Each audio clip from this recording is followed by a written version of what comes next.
Ganhei um cachorrinho por nome de Pitoco, cachorro inteligente, adestrado e muito louco. Só faltava falar, se latia eu entendia, até o telefone o malandrinho atendia.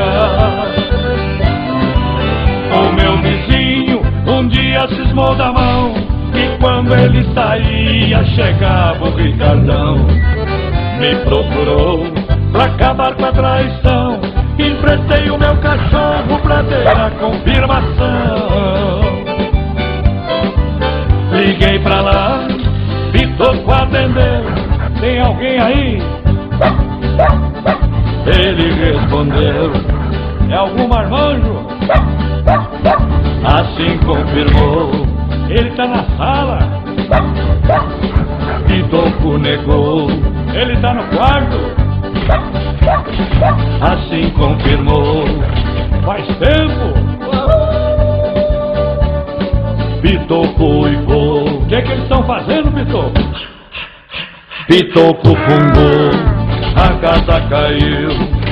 É mais um caso que acontece no Brasil.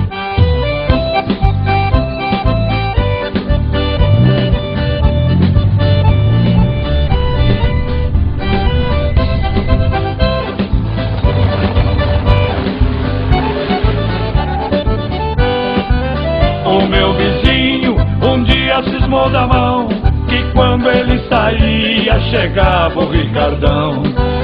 Me procurou pra acabar com a traição, emprestei o meu cachorro pra ter a confirmação. Liguei pra lá, Pitoco atendeu, tem alguém aí? Ele respondeu, é algum marmanjo? Assim confirmou, ele tá na sala. Pitoco negou, ele tá no quarto. Assim confirmou, faz tempo. Pitoco uivou, o que eles estão fazendo, Pitoco? Pitoco fungou, a casa caiu. É mais um caso que acontece no Brasil.